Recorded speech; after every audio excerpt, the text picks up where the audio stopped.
कुछ कहानियां हमने सुनी हैं और कुछ रह गई अनसुनी।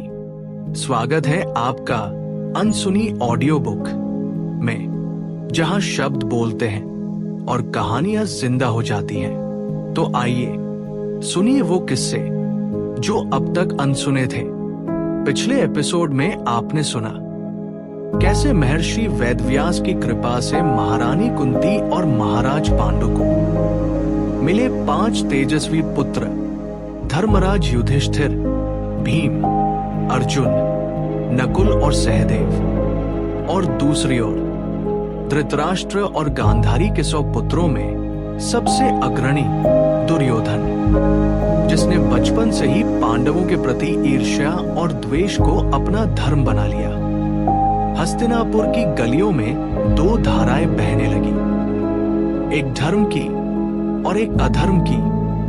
और अब आज के इस दूसरे एपिसोड में हम जानेंगे कैसे धीरे धीरे ये ईर्ष्या बढ़कर एक षड्यंत्र में बदल गई, कैसे शकुनी के मस्तिष्क में जन्मा वह खेल पांडवों की किस्मत को हमेशा के लिए बदल गया। तो आइए सुनते हैं महाभारत की अनसुनी कहानी का दूसरा अध्याय, जहां छल, राजनीति और धर्म की परीक्षा सब एक साथ शुरू होती है। सुनिए अनसुनी ऑडियो बुक के साथ एपिसोड 2, कृष्ण का आगमन और छल की शुरुआत। जब अधर्म अपने चरम पर पहुंचता है तब ईश्वर स्वयं अवतरित होते हैं। ये कथा है धर्म और अधर्म के संग्राम की। श्री कृष्ण का आगमन। समय बीत रहा था। हस्तिनापुर के राजकुमार पांडव और कौरव अब बड़े हो चुके थे। युद्ध कला में, नीति में और शस्त्र विद्या में सभी दक्ष हो चुके थे। लेकिन अब कथा का केंद्र बदलने वाला था, क्योंकि मथुरा में जन्म ले चुके श्री कृष्ण धीरे धीरे अपने धर्म के कार्य की ओर बढ़ रहे थे। जब द्रौपदी स्वयंवर का आयोजन हुआ, अर्जुन ने वहां अपने अद्भुत धनुर्विद्या कौशल से द्रौपदी का वरण किया। स्वयंवर में ही कृष्ण ने अर्जुन को देखा और एक मुस्कान के साथ कहा, आज मैं जान गया कि पृथ्वी पर धर्म का योद्धा कौन है। यही वो क्षण था जब कृष्ण और पांडवों का संबंध जुड़ा, एक ऐसा बंधन जो अंत तक धर्म की डोर में बंधा रहा।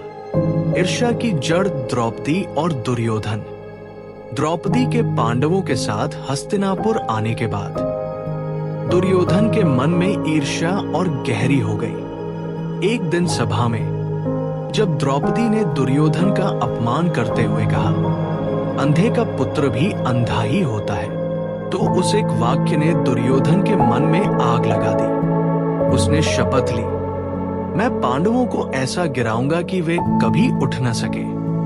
और यहीं से शुरू हुआ महाभारत का वास्तविक संघर्ष। शब्दों से युद्ध की शुरुआत, लाक्षागृह की साजिश।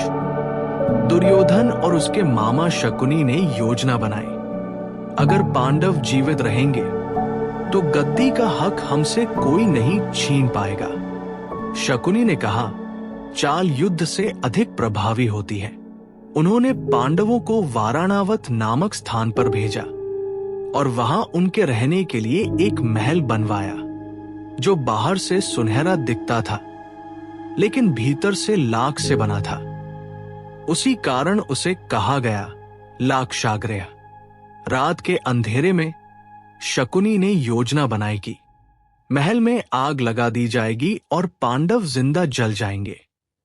लेकिन विदुर ने समय रहते पांडवों को चेताया, धर्म के मार्ग पर चलने वाले को छल से नहीं हराया जा सकता।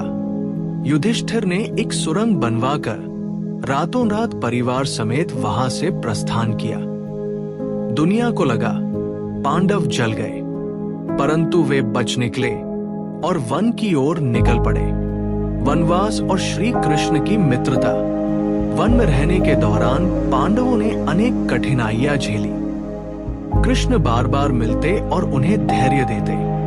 धर्म की परीक्षा हमेशा कठिन होती है, परंतु उसका फल अमर होता है। पांडव धीरे धीरे अपनी ताकत और समर्थन बढ़ाने लगे। द्रौपदी और कृष्ण के बीच का संबंध अब सच्ची भक्ति और स्नेह का प्रतीक बन चुका था।